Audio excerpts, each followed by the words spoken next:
All right, we are on topic 16 of the 24 topics of the Millionaire Real Estate Agent. I'm going to be working from page 197, 200, and 202 today.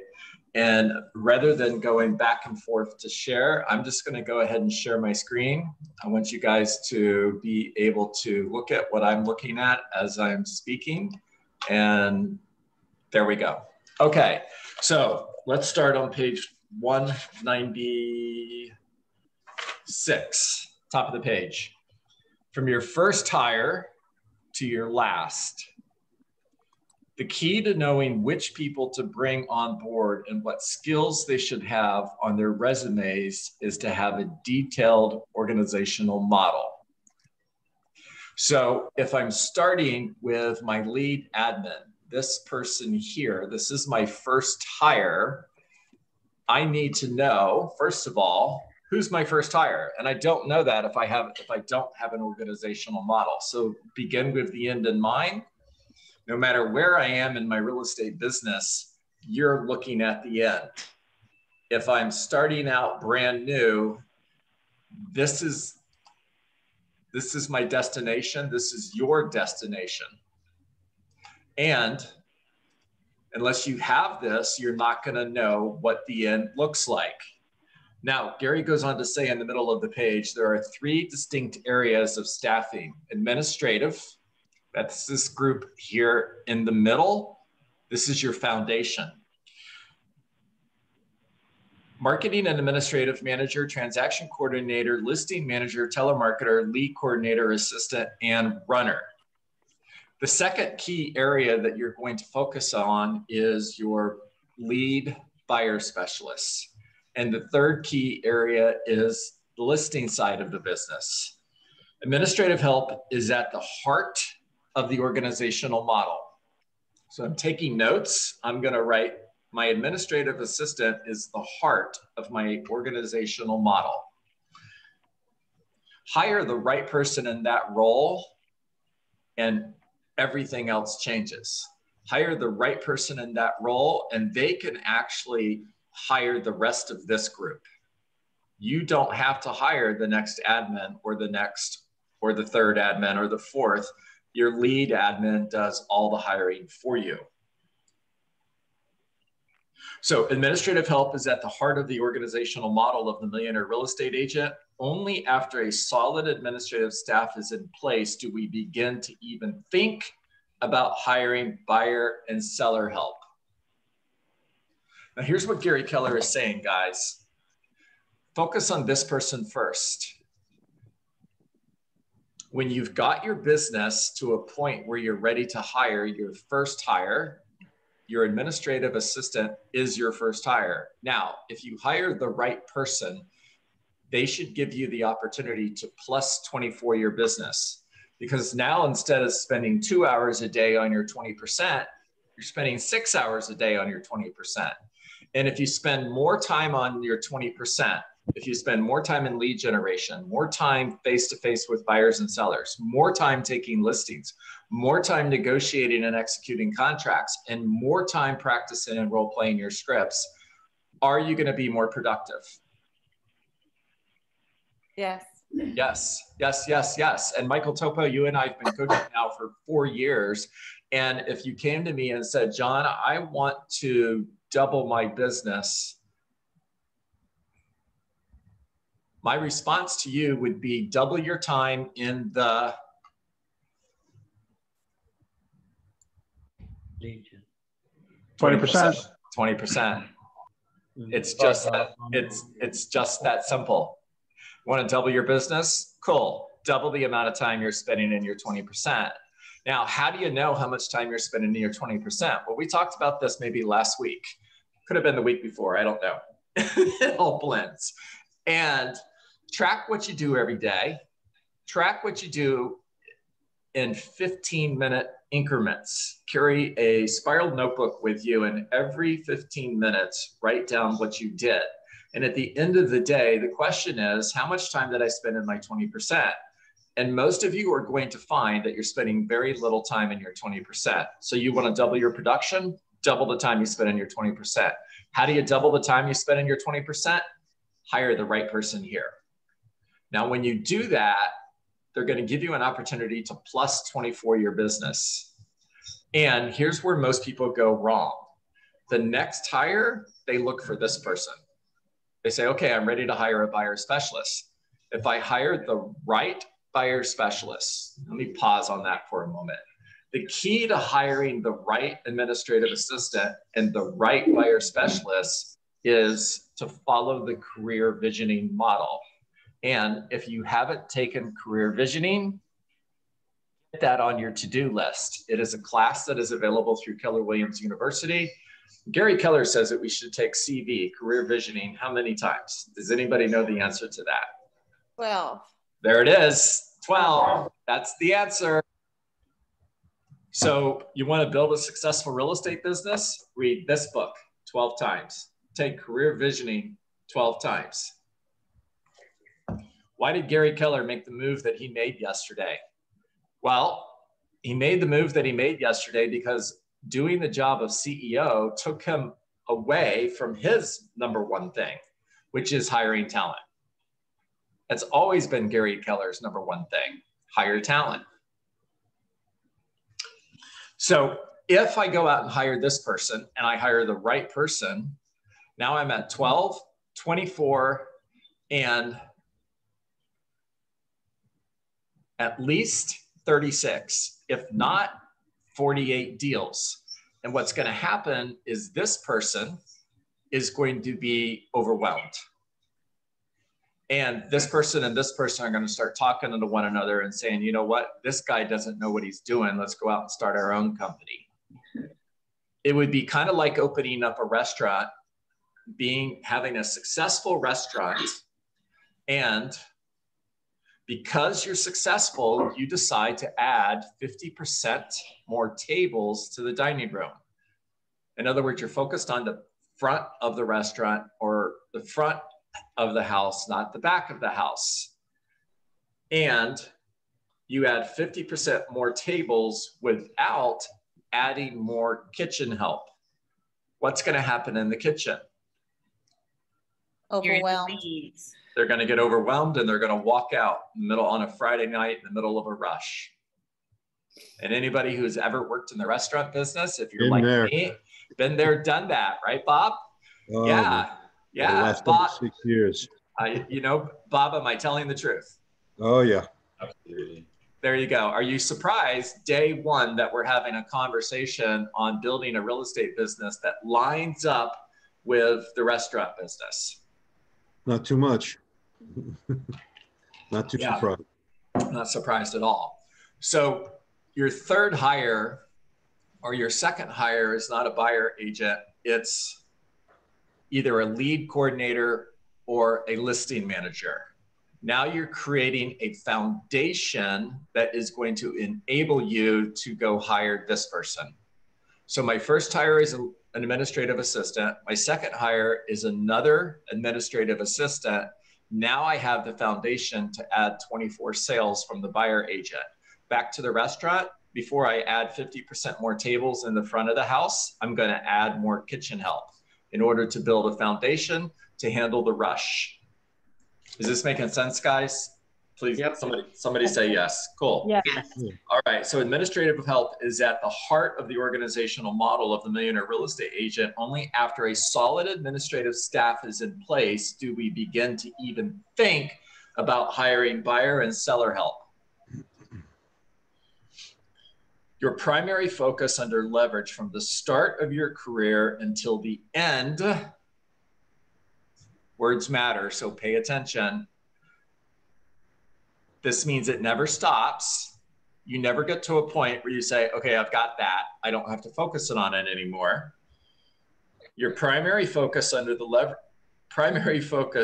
leverage from the start of your career until the end is to find, keep magnificent talent, to find and keep magnificent talent for these three essential positions: this position, and this position. These are your three key hires. When you've hired the right three people in these three hires, you as a CEO of your organization are coaching and consulting 3 people. That's it. They coach and consult the rest of the group.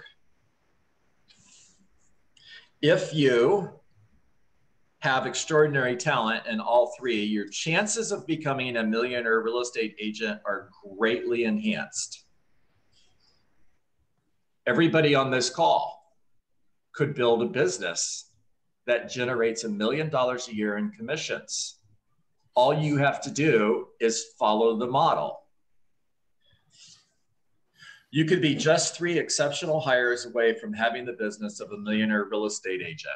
All right, so one of the common questions that I get all the time is, give me a second, looking for the next picture, guys. There. What's a job description of each of these positions? I want to hire an administrative assistant, John. What's the job description? Well, the answer is page 200. The answer to anybody on this call who is a leader, because I know we have team leaders and market center administrators on here from other parts of the country as well. If anybody comes to you and says, what's the job description of a lead admin? It's on page 200. There's your answer. The job description for every position that you're hiring, give me a minute to move that. Okay. There. The job description for every position you're hiring is on page 200. You have the job description for your, sorry guys, this is moving around on me. There we go. You have the job description for you, for your lead listing specialist, lead buyer specialist, your lead coordinator, marketing and administrative manager, telemarketer, listing manager, transaction coordinator, assistant, and runner. It's all there. Okay. Take yourself off mute. Take yourselves off mute and talk to me. What are you hearing? What questions do you have?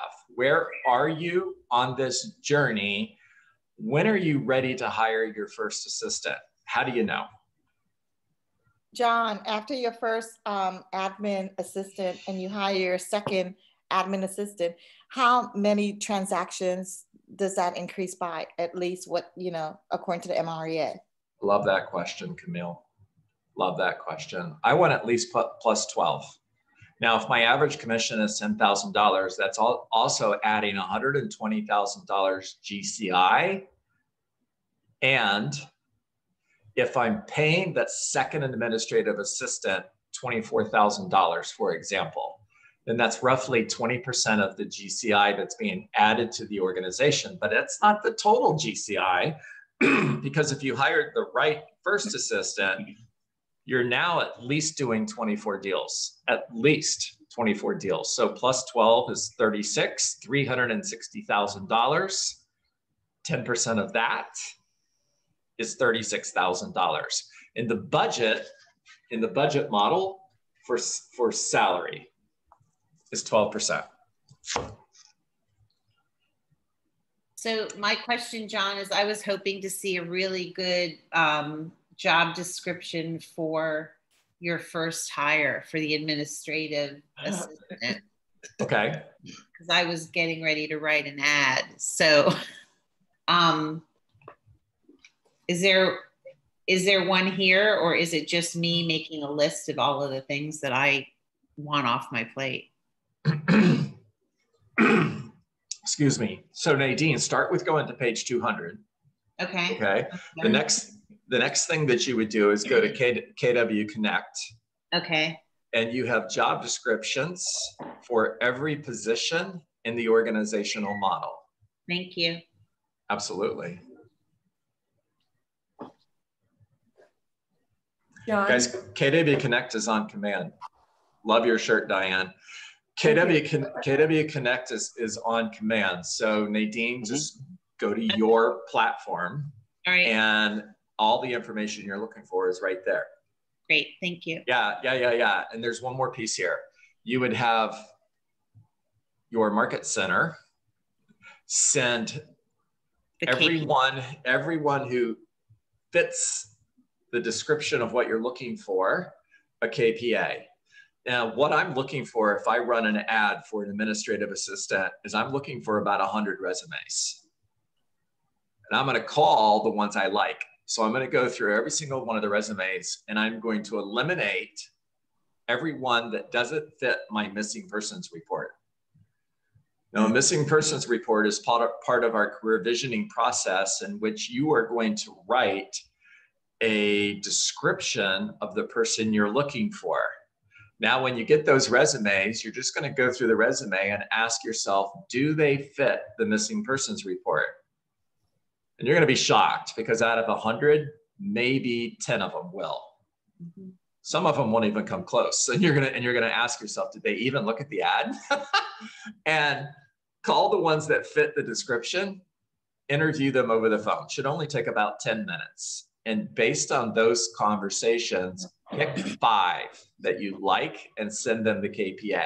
You should go through the career visioning process with at least 5 people, not one. That's another mistake that we make, is we pick one person we think is the right person.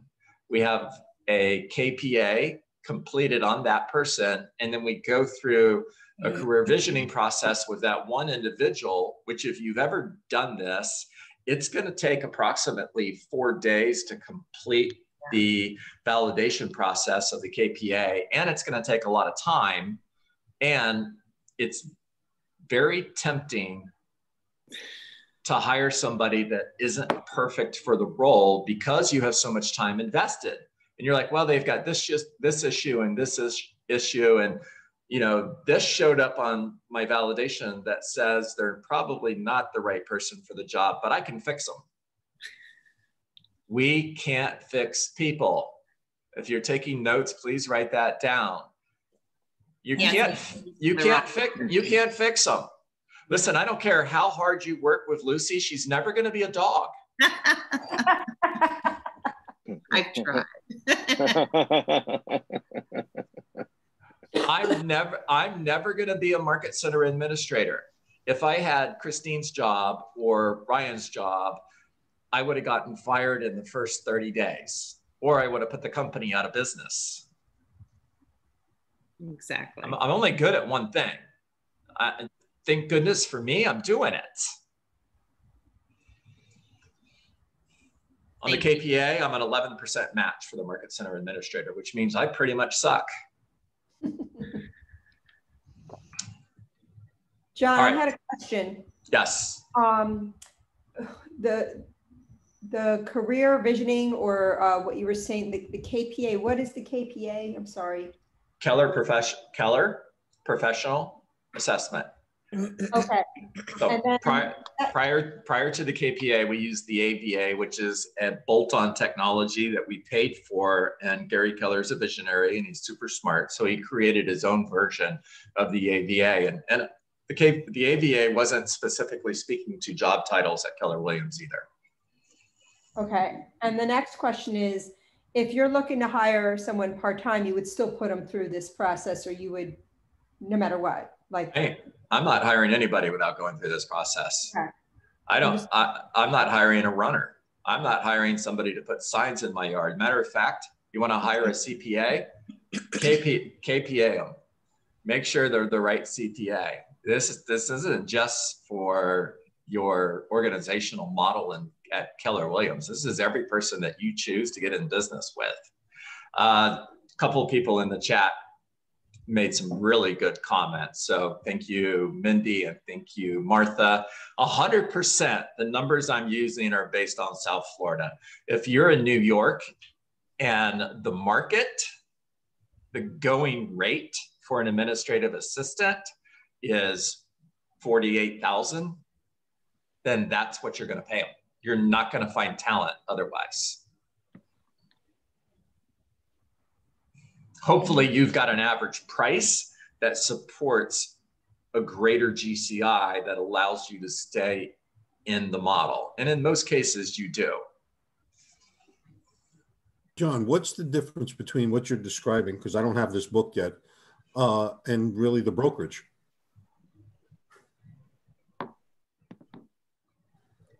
Explain to me what you mean, Bob. Well, okay, the agents are setting up, I'm assuming based on this little bit, they're setting up their team. Brokerages hire us as contractors, but it's setting up a team. So really, what's the difference between them? You're absolutely right. There is no difference. Keller Williams Coral Springs is just a massive mega team that sells about 150 homes a month. So then what would be the purpose of, other than possibly being able to handle more business and more volume as an agent, what's really the difference between them? So I love that question. The difference is until you build a team, you have a real estate job, meaning you, Bob, are responsible for, there's approximately 158 items on a job description of a real estate agent. Okay. Of those 158 items, 5 of them make up your 20%. Okay. And until you hire somebody to do the other 153 items, you're doing them all. Now, the brokerage is there to support you, but the brokerage is not calling your sellers and scheduling showing appointments. The brokerage is not calling real estate agents that shows your property to get feedback and then calling your seller and saying, here's the feedback. You are. Or you can hire somebody to do it. Just like you're going to cut your grass or you're going to hire somebody to cut your grass. Understood. Okay. Now, Bob, we don't start out day one doing this. We focus on building a real estate career first. Get to a minimum of 1.5 to 2 closings per month before you start building this organizational model. Because we lead with revenue. Okay. We don't lead with expenses. And every person in this model is an expense or a cost of sale. If they're a buyer agent or a selling specialist, sorry guys, listing specialist, it's a cost of sale.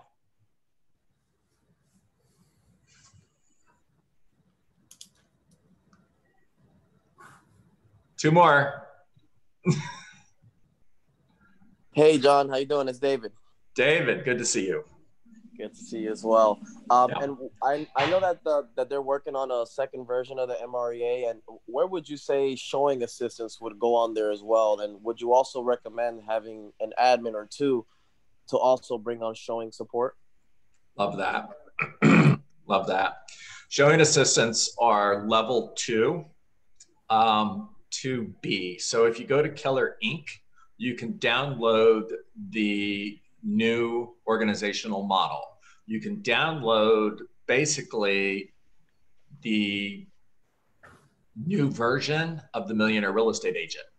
And you'll see that there's level 1, 2, and then 2B, and then 3 and 3B. There's more than 7 levels. So a showing assistant would either be your 3rd hire or your 4th hire. 1st hire is admin, 2nd hire is admin, 3rd hire could be a showing assistant versus a buyer specialist, which means, David, you as the agent, you're still working with buyers. However, you have a showing assistant who is showing all of your buyers' properties. Now, your job description is to do the buyer consultation and then turn your buyer over to your showing assistant.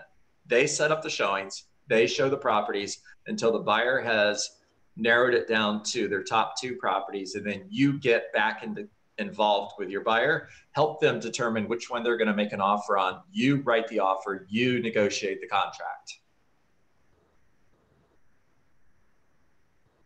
Did that help? John, if you get a good buyer, thank you, John. John, if you get a good showing assistant, they can work their way up to be your buyer specialist, correct? They absolutely could. Good point, Michael. Yeah, I was going to bring that up too, Michael.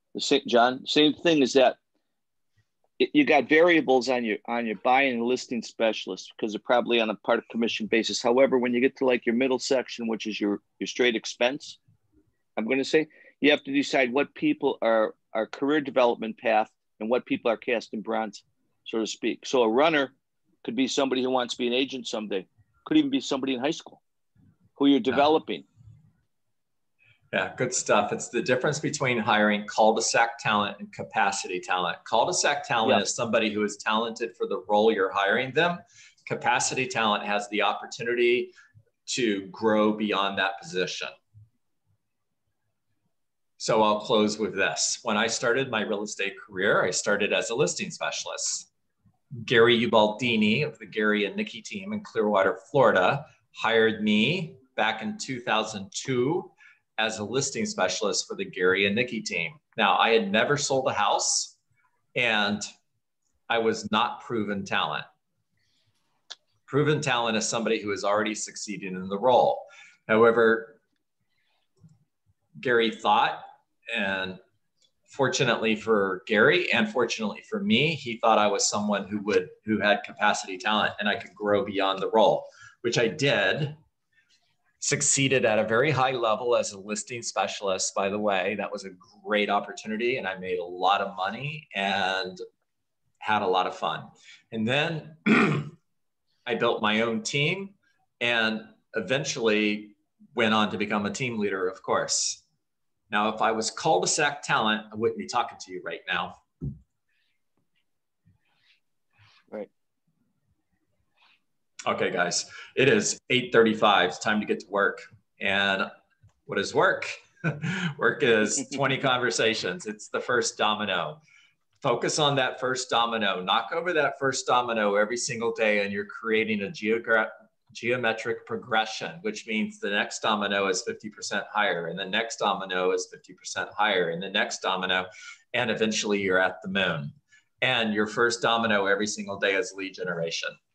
And lead generation is 20 real estate conversations. Focus on building relationships. You're making care calls, not sale calls. However, every conversation includes real estate. And our goal every day is to get one appointment, get one referral, add one person to our database. Get face-to-face with someone today who is going to buy a home or sell a home 30 days from now, 6 months from now, or a year from now. Doesn't matter. All of those leads are equal. All leads are good leads. The only thing that makes a lead bad is real estate agents who don't follow up. Follow up forever. Reject rejection. No is not a word that lives in your vocabulary. When they say no, it just means not yet.